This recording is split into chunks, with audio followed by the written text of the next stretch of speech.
Theodore's heart stopped when the old man's gravelly voice cut through the morning clatter of the diner. "I knew your grandfather in 1944, he said, his roomy eyes locking onto Theo's name tag with a weight that felt like history itself. In that instant, the world Theodore had carefully built, serving eggs and coffee to San Francisco's war veterans, crumbled into a mystery he wasn't ready to face. Every morning at 6 a.m., Theodore unlocked the door to Don's Diner, a retro gem tucked between a laundromat and a pawn shop in the Mission District. The neon sign flickered, casting a pinkish glow over the fog-dampened sidewalk. He loved the ritual, tying his apron, firing up the griddle, and greeting the regulars, mostly gray-haired veterans who'd fought in wars from Korea to Afghanistan. They came for the cheap coffee and the chance to swap stories, their laughter and grumbling filling the air like a familiar song.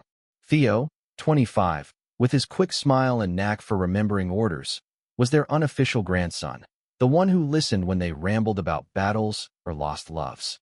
But it wasn't just the veterans who drew Theo to the diner. It was Julian, the man who'd walked into his life 6 months ago, all sharp cheekbones and quiet confidence. Julian, a barista at the hipster coffee shop across the street, had first come in for a late-night burger, his denim jacket slung over one shoulder. Their eyes met over the counter, and Theo's world tilted. Now, Julian was a fixture in his life, stealing kisses between shifts, their hands brushing as they passed plates or refilled mugs. Their love was new, fragile, and fiercely real, a beacon in a city where acceptance wasn't always guaranteed. That morning, the diner hummed with its usual rhythm. Theo weaved between tables, balancing plates of pancakes and bacon. The veterans, in their worn caps and faded jackets, traded jabs about whose war was toughest. At table 7, Mr. Callahan, a wiry Vietnam vet, argued with Mr. Ortiz, a Gulf War survivor, over the best way to scramble eggs. Theo grinned, tossing in a playful, "You're both wrong, my way's the best." They laughed, and he felt the warmth of belonging. Then the bell above the door jingled, and the old man shuffled in. He was new, his face weathered like cracked leather, his hands trembling as he leaned on a cane. Theo greeted him with his usual warmth, seating him at a corner booth. "Coffee, black," the man muttered, his voice low but steady. Theo nodded, scribbling the order, unaware that this stranger was about to upend his life. As Theo poured the coffee, the man squinted at his name tag. Theodore Navarro?" he asked, his tone sharp with recognition. Theo froze, the pot trembling in his hand. "Yeah, that's me. How'd you know my last name?" The old man's eyes softened, but there was a storm behind them. "I knew your grandfather in 1944. Private Luis Navarro. We served together in France." He paused, his gaze distant. "He saved my life." Theo's breath caught. His grandfather, Luis, was a ghost in his family's story, a name whispered in passing, a faded photo in his mother's attic. Theo knew he'd been a soldier, killed in action during World War II, but the details were scarce. His mother rarely spoke of him, her pain too raw even decades later. Theo had grown up with questions but no answers, only the weight of a legacy he didn't understand. What was he like?" Theo asked, his voice barely above a whisper. The diner's noise faded, the clink of forks and chatter dissolving into a hum. The old man, whose name, he'd later learn, was Walter, leaned back, his hands gripping the edge of the table. "Luis was brave. Stubborn as hell, too," Walter said, a faint smile breaking through. "But he had a secret. One he only told me because we thought we were going to die out there." Theo's heart pounded. He set the coffee pot down, sliding into the booth across from Walter. "What secret?" Walter's eyes flicked to the window, where Julian was crossing the street, his blonde hair catching the morning light. "He loved someone he wasn't supposed to," Walter said softly. "A man. Back then, that kind of love could get you killed faster than a bullet." The words hit Theo like a punch. His grandfather, his stoic, heroic grandfather, had been like him? Gay. In a world even less forgiving than the one Theo navigated? He felt a rush of connection, but also fear. What did this mean for the stories he'd been told, the silences his family kept? Before Theo could press further, Julian burst through the door, his face pale. "Theo, you need to see this," he said, holding up his phone. A news alert flashed. Local veterans diner targeted in hate crime investigation. Theo's stomach dropped. The graffiti had appeared overnight. Slurs scrawled across the diner's back wall. Vicious words aimed at him and Julian. The veterans had seen it, their faces grim as they whispered among themselves. Theo stood, torn between Walter's revelation and the crisis unfolding outside. He glanced at Julian, whose hand found his, squeezing tight. "We'll figure this out," Julian whispered, but his voice trembled. Theo nodded, but his mind was spinning. His grandfather's secret, the hate outside, the veterans watching him, it was all too much. As the morning crowd thinned, Walter reached for Theo's arm. "There's more to your grandfather's story," he said, "but you need to be ready to hear it." Theo swallowed, his throat tight. He wasn't sure he was ready, but something told him he had no choice. The graffiti was worse than Theo had imagined. Splashed across the diner's back wall in angry red paint were words that cut deeper than any knife. Slurs that mocked his love for Julian, that spat on the life they were building. He stood frozen in the alley, Julian's hand a lifeline in his, as the morning fog swirled around them like a shroud. The police arrived an hour later, their radios crackling as they took photos and scribbled notes. Theo answered their questions mechanically, his mind still reeling from Walter's words. Luis loved a man. The revelation felt like a key to a door Theo hadn't known existed, but the hate crime outside was a brutal reminder of why his grandfather's secret had stayed buried. Julian stayed close, his presence steady, but Theo could see the worry in his blue eyes. "This isn't just about us," Julian murmured. "Someone's trying to scare the veterans, too." Theo nodded, glancing at the diner's back door, where Mr. Callahan and Mr. Ortiz stood, arms crossed, their faces etched with disgust. "This place is a sanctuary," Callahan growled. "Whoever did this is spitting on all of us." Theo felt a surge of gratitude for their support, but also guilt. Had his openness with Julian brought this hate to their doorstep? Back inside, the diner felt different, the warmth tainted. Theo tried to focus on his tasks, refilling coffee, flipping pancakes, but his hands shook. Walter was still at his booth, sipping his coffee, watching Theo with an intensity that unnerved him. When the lunch rush slowed, Theo slid back into the booth. "You said there was more," he said, his voice low. "Tell me." Walter leaned forward, his cane propped against the table. "Your grandfather and I were in the 101st Airborne, dropped into Normandy in '44. We were kids, barely 20, scared out of our minds. Luis was different, though. He had this fire, this need to prove himself." Walter's voice softened. "He talked about a guy back home, Elliot. Said he'd promised to come back to him." Theo's chest tightened. Elliot, a name he'd never heard, a love his family had erased. "What happened to him?" he asked. Walter's face darkened. "Luis never got the chance to keep that promise. We were pinned down in a village near Corentin. German snipers everywhere. Luis dragged me out of a burning barn, took a bullet doing it. He didn't make it." Walter's voice cracked. "I tried to find Elliot after the war, but he was gone. No one would talk about him." Theo's eyes stung. He pictured his grandfather, young and brave, carrying a love he could never speak aloud. It was a mirror to his own life, the joy and fear of loving Julian in a world that could turn cruel in an instant. He wanted to ask more, but a shout from the counter broke his focus. "Theo, cops need you outside." The officer waiting in the alley was Officer Ramirez, a regular who always tipped extra. "We found a witness," she said, her voice calm but serious. "A kid saw someone spray painting last night. Described a guy in a gray hoodie, maybe 30, with a tattoo on his neck. Sound familiar?" Theo shook his head, but Julian stiffened beside him. "I've seen someone like that," he said quietly, "hanging around the coffee shop, staring at us through the window." Theo's stomach churned. Was this personal? Someone targeting them specifically? That night, after the diner closed, Theo and Julian sat in the empty booth, the jukebox playing a soft ballad. Theo traced circles on Julian's palm, trying to anchor himself. "I can't stop thinking about Luis," he admitted. "He died for someone else's freedom, but he couldn't live his own truth. And now this," he gestured vaguely toward the alley. "It's like we're still fighting the same fight." Julian leaned in, his forehead touching Theo's. "We're stronger than they think," he whispered. "And we've got each other." Their lips met, soft and urgent, a promise against the chaos. But as they pulled apart, Theo's phone buzzed with a text from an unknown number. "You don't belong here. Leave, or it gets worse." Theo's blood ran cold. He showed Julian the message, their eyes meeting in silent resolve. This wasn't just about the diner or their love. It was about the veterans, the community, the history they carried. Theo thought of Walter, of Luis, of the secrets that had shaped him. He wasn't running. The next morning, Theo opened the diner with renewed determination.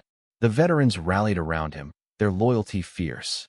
Mr. Ortiz brought a bucket of paint to cover the graffiti, and Callahan organized a watch schedule to keep an eye on the alley. But Walter's story lingered, pulling Theo deeper into his grandfather's past. He needed answers, not just about Luis, but about Elliot, and why their love had been erased. The text message haunted Theo's dreams, its words looping like a warning siren. Leave, or it gets worse. He woke with a start, Julian's arm draped across his chest in their small Mission District apartment. The morning light was too bright, too normal for the dread knotting his stomach. At the diner, the veterans were a wall of support. Mr. Ortiz painted over the graffiti with steady strokes, while Callahan and a few others patrolled the alley like sentinels. Theo felt their strength, but also their vulnerability. Men who'd faced war now defending a diner against hate. He poured coffee, his smile forced, while Julian worked the coffee shop across the street, their eyes meeting through the window in quiet reassurance. Walter returned at noon, his cane tapping a slow rhythm. Theo slid into the booth with a fresh pot of coffee, his heart racing. "You said you tried to find Elliot," he began. "What happened?" Walter sighed, his fingers tracing the rim of his mug. "After Luis died, I was discharged in 45. Went to Chicago, where Luis said Elliot lived. Found his family, but they wouldn't talk. Said Elliot had moved on. I think they were ashamed." Walter's voice grew bitter. "Back then, people like us were invisible. Or worse." Theo's throat tightened. He knew that shame, had felt its echoes in the stares he and Julian sometimes got, in the text burning a hole in his phone. "Did you ever see him?" "Elliot." Walter shook his head. "I found a letter, though. Luis had given it to me, said to deliver it if he didn't make it. I kept it all these years." He reached into his coat, pulling out a yellowed envelope, the ink faded but legible, to Elliot Hayes. Theo's hands trembled as he took it, the weight of his grandfather's love in his palms. "Don't open it yet," Walter warned. "It's not just a letter. It's a promise. You need to understand what it cost him first." Theo nodded, slipping the letter into his apron. He wanted to read it, to know the man his grandfather had loved, but Walter's words stopped him. There was more to this story, and he wasn't ready for its full weight. The day passed in a blur of orders and chatter, but the tension never left. Officer Ramirez stopped by with an update. The kid's description of the suspect matched a local troublemaker, Derek Holt, known for stirring up hate in the neighborhood. "We're watching him," she said, but her tone offered little comfort. Theo glanced at Julian, who was wiping down tables, his jaw tight. They both knew this wasn't over. That evening, Theo and Julian sat on their apartment's fire escape, the city sprawling below. Theo held the letter, its edges worn but intact. "I want to know who Elliot was," he said, his voice soft. "But I'm scared. What if it's too much?" Julian took his hand, his touch grounding.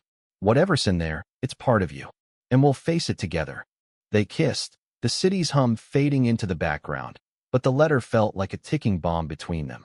The next morning, the diner was packed, the veterans louder than usual, their camaraderie a shield against the outside world.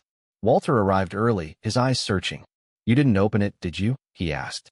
"Not yet," Theo admitted. "Tell me more about Luis. Please." Walter settled into his booth, his voice low. Luis was a dreamer. Talked about opening a place like this, a diner where people could be themselves. He and Elliot had plans, a life together, even if it had to be in secret.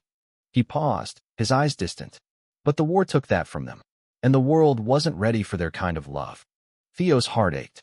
He saw himself in Luis, in the dreams he and Julian shared, a future where they could love openly, without fear.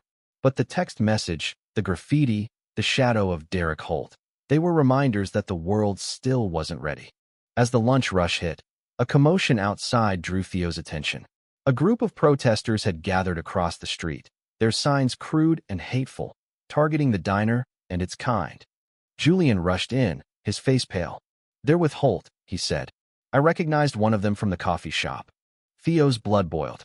He stepped outside, the veterans at his back, their presence a quiet strength. The protesters shouted, their words venomous, but Theo held his ground. "This is our home," he called out, his voice steady despite the fear. "You don't get to take it from us." The crowd jeered, but the veterans stood firm, their faces hard. Callahan muttered, "Let's show these punks what we're made of." For a moment, Theo felt invincible, but the letter in his apron reminded him of the cost of defiance. The protesters dispersed as police sirens wailed, but their words lingered like smoke. Theo stood in the alley, his fists clenched, Julian's hand on his shoulder. The veterans returned to their booths, their grumbling laced with defiance, but Theo felt the weight of their eyes, expecting him to hold the line, to keep the diner a safe haven. Inside, Theo pulled the letter from his apron, its edges soft from his constant touching. He wanted to open it, to hear Luis's voice through the words, but Walter's warning held him back. Instead, he tucked it into his pocket and threw himself into work, scrubbing counters until his hands ached. Julian watched him, concern etching his face. "You're carrying too much," he said softly, pulling Theo into a quiet corner. "Let me help." Theo leaned into him, their foreheads touching. I need to know who he was." "Luis. Elliot. All of it." Julian nodded, his lips brushing Theo's in a fleeting kiss that steadied him. Walter arrived at dusk, his cane tapping slower than usual. Theo sat across from him, the letter between them. "I'm ready," Theo said. "Tell me the rest." Walter's eyes were heavy with memory. "Luis and I were close, like brothers. He told me about Elliot one night, under the stars in France. Said he'd met him in 42, at a dance hall in Chicago. They'd sneak away, steal moments in back alleys, parks, anywhere they could. Luis said Elliot was his reason to survive the war." Walter's voice broke. "But after Luis died, I couldn't face Elliot. I felt like I'd failed them both." Theo's chest ached. He imagined Luis, young and in love, writing that letter with hope and fear. "Why didn't you give it to him?" he asked. Walter looked away. "I was a coward. I didn't know how to face a man who'd lost everything. And the world that wasn't kind to men like them. Like us." He met Theo's eyes, a confession in his gaze. "I loved someone too, back then. Never told a soul, until now." Theo's breath caught. "Walter too?" The diner, this sanctuary, was built on secrets, on loves hidden in the shadows. He reached for Walter's hand, a silent promise of understanding. That night, Theo and Julian pored over the letter in their apartment, the city's lights flickering outside. Theo traced the faded ink, his fingers trembling. "I want to find Elliot," he said. "If he's still alive, he deserves to know Luis loved him to the end." Julian nodded, pulling out his laptop. They searched online, digging through old records, social media, anything that might lead to Elliot Hayes. Hours passed, their eyes bleary, until Julian found a lead. An Elliot Hayes, now 98, living in a retirement home in Oakland. It might not be him, Julian cautioned, but Theo's heart raced. It was a start. The next day, the diner was quieter, the veterans subdued. News of the protest had spread, and some regulars stayed away, wary of trouble. Theo felt their absence like a wound, but he kept serving, kept smiling, even as another text arrived. "Last warning. Get out." He showed it to Officer Ramirez, who promised to trace it, but Theo knew time was running out. He and Julian drove to Oakland that afternoon, the letter in Theo's pocket like a talisman. The retirement home was a low brick building, its halls smelling of antiseptic and roses. An aide led them to Elliot's room, where an old man sat by a window, his hair white, but his eyes sharp. Theo's heart pounded as he introduced himself. "I'm Theodore Navarro. Luis Navarro was my grandfather." Elliot's face changed, a mix of shock and pain. "Luis," he whispered, his voice trembling. "I thought I'd never hear that name again." Theo handed him the letter, his hands steady despite the storm inside. Elliot's fingers shook as he opened it, tears welling as he read. Theo watched, his own eyes burning, as Elliot's lips moved silently, tracing words written 80 years ago. "He loved me," Elliot said finally, his voice breaking. "All this time, I thought he'd forgotten." Theo knelt beside him, his voice soft. "He never forgot. He died saving someone, but he wanted you to have this." Elliot clutched the letter, his sobs quiet but raw. Julian squeezed Theo's shoulder, their connection a silent anchor.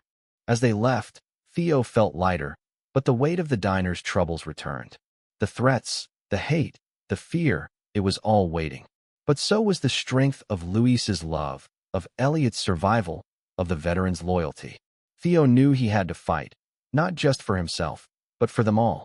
Elliot's tears stayed with Theo, a reminder of love's endurance and its cost. Back at the diner, the air felt heavier, the threats no longer just words. Another message arrived as Theo wiped down the counter. You were warned. Tonight. His hands shook as he showed Julian, who pulled him close, their hearts racing in sync. The veterans sensed the shift. Callahan organized a meeting after closing, the diner's lights dim as they gathered around the tables. We've fought worse than this, he said, his voice gruff. This place is ours. We're not letting some coward take it. Mr. Ortiz nodded, his paint-stained hands clenched. Even Walter, frail but fierce, added, Luis would have fought. So will we. Theo felt their resolve, but fear gnawed at him. He and Julian stayed late, boarding up the back windows, their hands brushing in quiet moments of reassurance. We're not alone, Julian said, his voice steady. We've got them. And us. Theo kissed him, their lips a defiance against the darkness outside. Officer Ramirez called with news. Derek Holt had been spotted near the diner, his gray hoodie caught on a security camera. We're closing in, she said, but Theo knew Holt wasn't acting alone. The protesters, the texts, the graffiti, it was a coordinated attack, targeting not just him and Julian, but the diner's legacy of acceptance. Theo pulled out the letter, reading it for the first time. Luis's words were simple but raw. Elliot, you're my home. If I don't make it, live for both of us. I love you always. Theo's eyes stung. Luis had known the risks, yet he'd loved fiercely. Theo wanted that courage, needed it for what was coming. As night fell, the diner was quiet, the jukebox silent. Theo and Julian stood by the door, watching the street. The veterans had insisted on staying, their cars parked out front like a barricade. At midnight, headlights flashed in the alley. Theo's heart pounded as he grabbed Julian's hand. Stay close, he whispered. A figure emerged. Holt, his neck tattoo gleaming under the streetlight. He wasn't alone. 3 others flanked him, their faces shadowed. They carried cans of spray paint and something heavier, bricks, maybe worse. Theo stepped outside, the veterans at his back, their presence a wall of strength.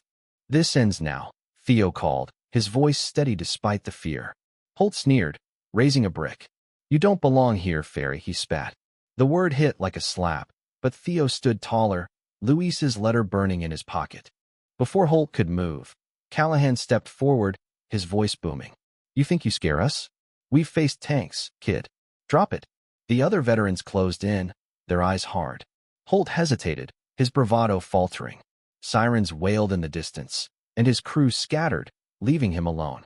Holt dropped the brick, his hands raised as Ramirez's cruiser pulled up. She cuffed him, her face grim. We've got enough to hold him, she said.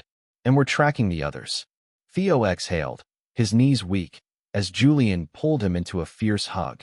The veterans cheered, their voices rough but triumphant. Walter approached, his cane tapping. You did good, kid, he said. Luis would be proud. Theo nodded, tears spilling. He felt his grandfather's strength, his love, flowing through him. But the fight wasn't over. The diner was safe for now, but the hate lingered, a shadow waiting to return. Theo knew they'd need to rebuild, not just the walls, but the community.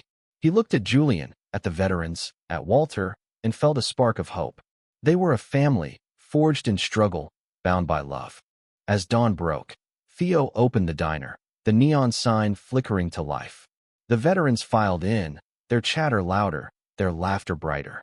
Theo served coffee, his smile genuine for the first time in days.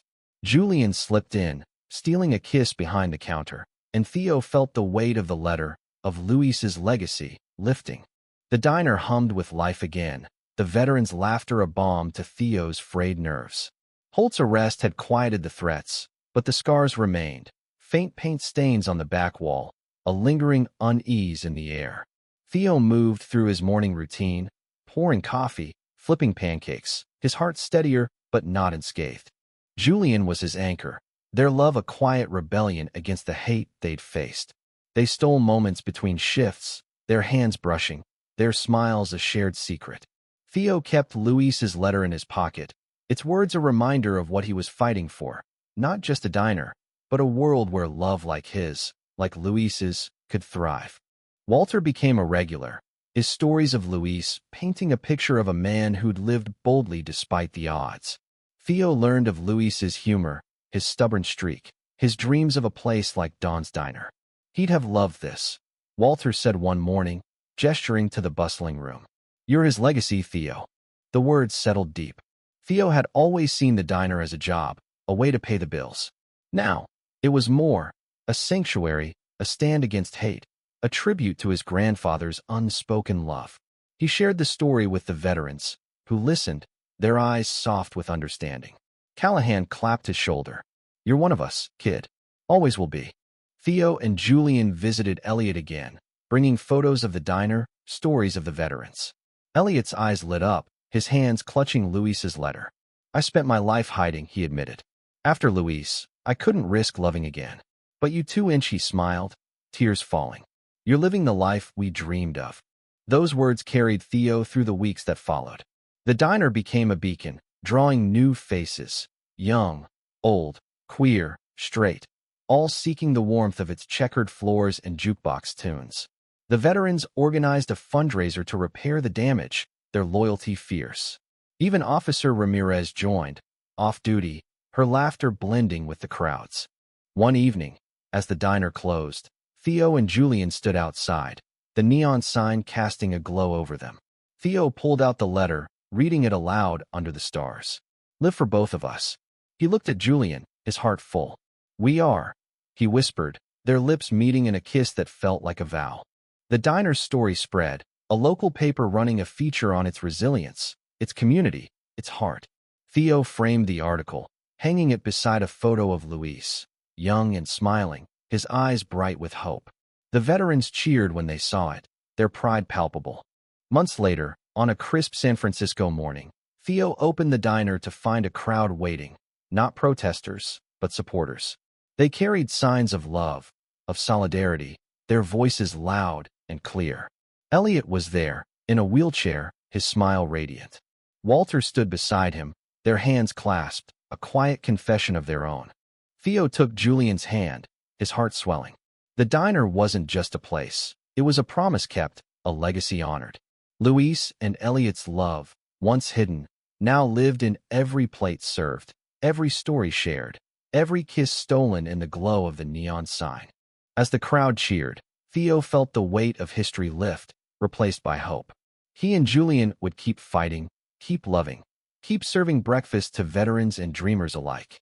The diner stood as a testament to resilience, to love's power to endure, even in the face of hate. And in that moment, Theo knew they'd already won.